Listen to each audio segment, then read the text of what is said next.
Hello friends, welcome back to my channel. আমি শিউলি, আমার channel তোমাদের সবাইকে স্বাগত। তো আমি এসে গেছি শীতলা মন্দিরে শীতলা পুজো করার জন্য। আমি একা আসিনি, ফ্যামিলি সবাই এসেছিলো।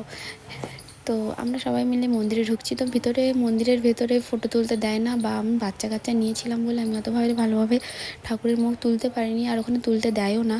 যাই হোক, বাইরে একটা অশ্বত্থ গাছ আছে, তো এখানেই মানুষ পুজো করে। ভেতরে তো আমরা করে এসেছি, বাট এখানেও পুজো করে। এখানে তো নর্মালি তুমি ফটো তুলতে পারো, তো এখানে কেউ কিছু বলে না। তো এখানে আমি ফটো তুলেছি, বানিয়েছি ভিডিও তোমাদের সাথে শেয়ার করার জন্য। দেখে নাও ভিডিওটা।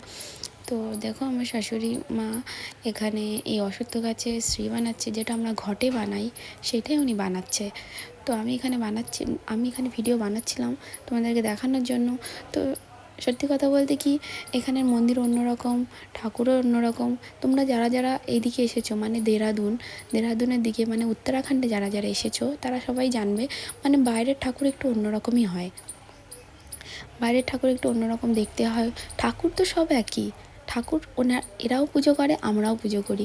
আমাদের পুজো অন্যরকম, এদের পুজো অন্যরকম। এরা একরকমভাবে পুজো করে, আমরা আর একরকমভাবে পুজো করি।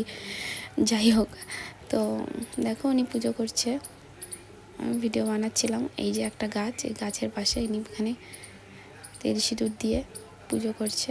এখানে দেখো, এই যে জল দেওয়া হয়ে গেছে, এই যে দুধ গঙ্গা জল, এটা ঠাকুরকে চড়ালো। ব্যাস, এই যে প্রসাদ নিয়ে নিল একটুখানি। এইদিকে আমাকে বললো যে এখানে, এই যে আমার শাশুড়ি মা নমস্কার করছে, আমরা নমস্কার করা হয়ে গেছে। এবার আমি ফুল দিয়ে দিল, আর আমার হাজব্যান্ড বাইরে দাঁড়িয়েছিল। এই গাছটা দেখছো, এই গাছে এই সুতোর রিল দিয়ে ঘুরিয়ে ঘুরিয়ে পেঁচাতে হবে, সেই জন্য। তো আমি তোমাদেরকে দেখাচ্ছি। এই দেখো, আমি করছিলাম, আমার এটা আমার ননদ ভিডিও বানাচ্ছিল। তো এই গাছে 7 বার মানে ঘুরিয়ে ঘুরিয়ে আর কি, এটাকে গোল গোল করে ঘুরিয়ে ঘুরিয়ে মানে রিলটাকে বেঁধে দিতে হবে। মানে এটা এখানের একটা পুজোর সিস্টেম। তো এটাই আমরা করছি। আমাদের দিকে অন্যরকম হয়, এখানে অন্যরকম। যাই হোক, এটা কিন্তু কোনো মানসিক বলে ভেবো না, এটা কোনো মানসিক না। এটা এখানে লোকরা করে, তাই আমার শাশুড়ি মা করতে বলেছিল, তাই আমরা করেছিলাম। আর কিছু না, এটা কোনো মানসিক বলে কিছু নয়। যাই হোক, এটা করা হয়ে গেছে। এই দেখো আমি করছি, ওই দিক থেকে তো এটা করার পর আমাদের পুজো সমাপ্ত হয়েছিল।